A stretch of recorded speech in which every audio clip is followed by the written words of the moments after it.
I'll be talking on transjugular liver biopsy, which is a very close to my heart, this topic, because I remember when we started it with ABBA somewhere in 1997, 98. We started it and then we've never looked back beyond that. And what is more important is that doing transjugular biopsy is no big deal. But when you're doing it in the pediatric age group, it's a totally different ball game. So when you're doing a transjugular liver biopsy or TIPS, it is important that you are very well aware of the anatomy of the liver and which is the area you need to target. And if you do not have this knowledge, it is quite likely that you can cause more damage than get benefit out of the procedure. So basically we are looking at the anatomy, and if you see, we are going from the right hepatic vein when we are doing a transjugular liver biopsy and entering into the most bulkiest area of the liver, so there is less chances that you can perforate the liver or go through the capsule. And diagrammatically, if you see, you are coming in from the transjugular route, you are entering to the right hepatic vein and making a passage which is usually slightly anterior. So that is again is a big area of the liver. Even if the patient has cirrhosis, you have a good bulk of liver that you can get a chunk from the true cut biopsy. So what are the indications in the pediatric age group to do a transjugular liver biopsy? I for one feel that first and most important is if the biopsy is possible percutaneously as we normally conventionally do, that's the best way to go, is the least invasive, but in certain circumstances that is not possible. And which are those? Those are when there is a coagulopathy, 2, when there is gross ascites and you cannot manage to trap the abdomen dry for the percutaneous biopsy. You have thrombocytopenia, and when you have a real small liver post cirrhosis and you have a failed percutaneous biopsy. So these are the main indications for doing a transjugular liver biopsy. Obviously we are coming from the vascular route and remaining in the vascular route, so the coagulopathy and the ascites does not matter when you're doing a transjugular liver biopsy. What is the material that we require? These are the commercially available material that is available with a company called Cook to do a transjugular liver biopsy. I have modified our own technique to come down on the size of the catheters because it's the pediatric age group. Otherwise, all these biopsy equipment that is available for adults, and we are using them for children, but we are using different which I'll just come back to you later and show you what is the material we are using. But this is the commercially available set for the transjugular liver biopsy. What is important is that in the pediatric age group, the less punctures you have, the better it is, and it is always advisable 99.9% of the time that you use ultrasound guidance to puncture the jugular vein.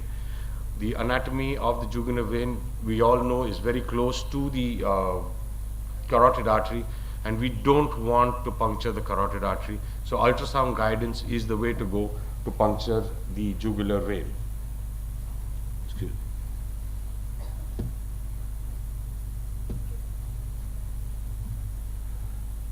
This is the diagrammatic representation. You are coming from the jugular vein, you enter into the SVC through the RA, come into the IVC and enter into the right hepatic vein.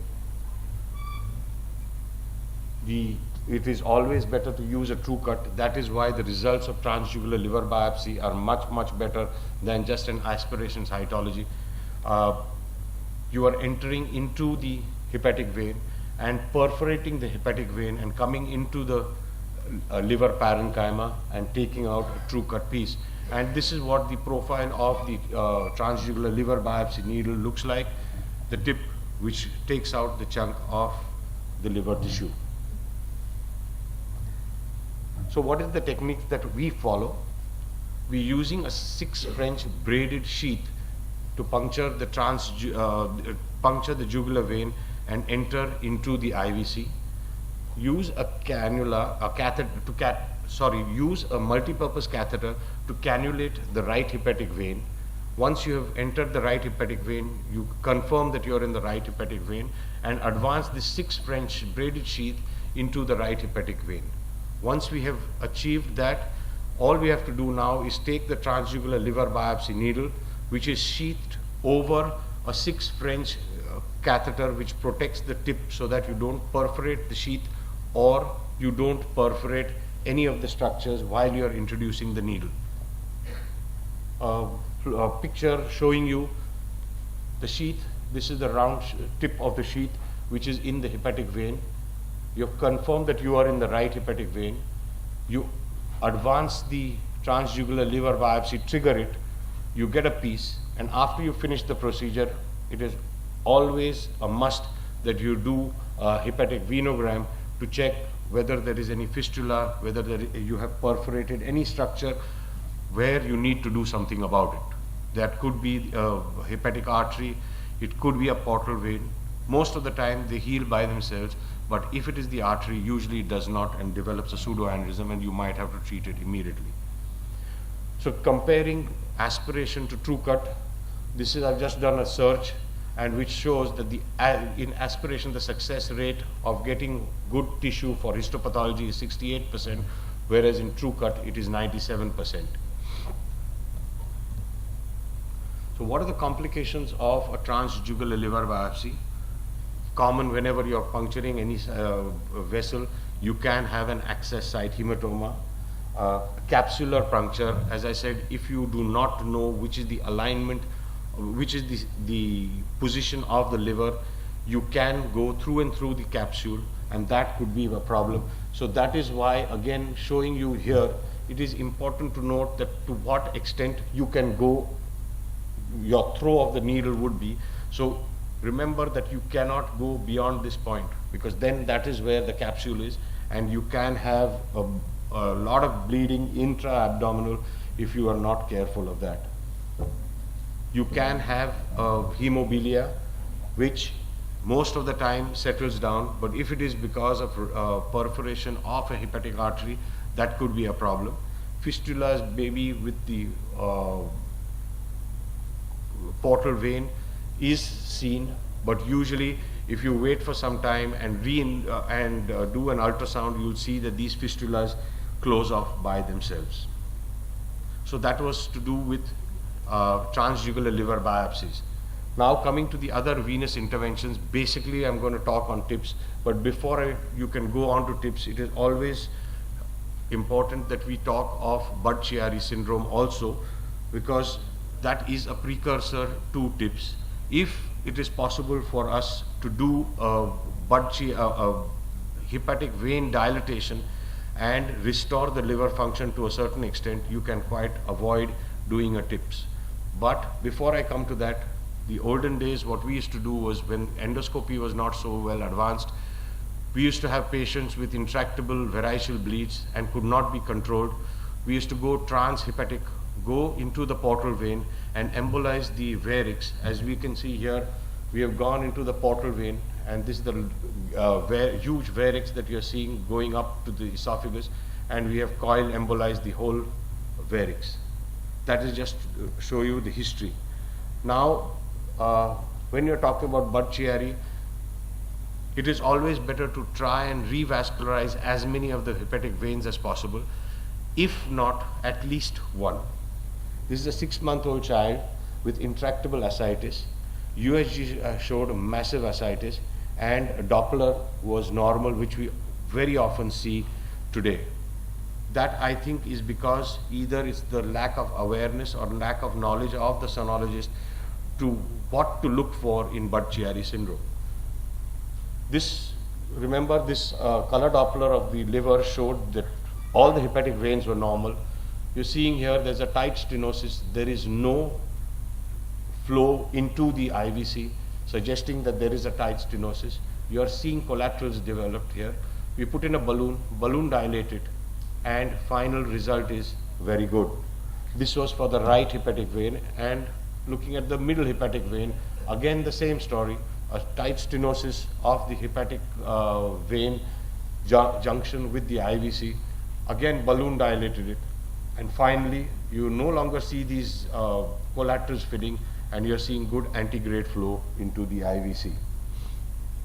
Saying that a part of Budd-Chiari is the IVC membrane. If these can be treated, then you are trying to avoid doing a TIPS procedure. This is a tight IVC membrane. We have put in a balloon dilated it. This is pre and post. You're seeing good flow across. These are very rewarding procedures, and the child improves pretty drastically immediately after the procedure. Now finally, coming to the TIPS procedure, we all know it's transjugular intrahepatic portosystemic shunt. Now, which are the indications for doing TIPS procedures? When there is portal hypertension complicated with chronic variceal bleed, not controlled by sclerotherapy or other endoscopic procedures, hypersplenism with thrombocytopenia, biliary atresia awaiting transplant, cystic fibrosis with portal hypertension, again waiting for liver transplant. In my opinion, I think the main reason why anybody would do a TIPS would be as a bridge to transplant, or if it is like a life-saving procedure, patient is bleeding profusely, cannot be controlled on endoscopy, or he is having gross ascites and is in an emaciated condition, that is the time when you would do a TIPS. Now, why is that so? It's basically because there is no dedicated pediatric stent graft available for TIPS. So when there is no stent graft available, why the results of TIPS suddenly increased is because of the stent graft that is available, which is called the Viator stent. With that, the patency rate is gone up to as high as 95% after 3 years, which is very, very good. But this is not extrapolated in the pediatric age group because you don't have that stent. So then what do you use for doing a TIPS procedure in a pediatric age group? We normally use a regular stent. We can use a stent graft, but again that stent graft is not a dedicated stent graft for TIPS. So we are using regular stents, and when you are using regular stents, the same problem arises as any other stent in the body where there is restenosis or thrombosis. Other thing is that because we are using a small size stent, as the child grows, the child outgrows that stent that you have implanted. So that becomes small, and it is difficult for us to, after a period of time, to balloon dilate it again. Because, again, everybody is not that experienced in doing TIPS in children, the success rate is also much less. It's about 60 to 80%. And as I just mentioned, the primary patency rates of the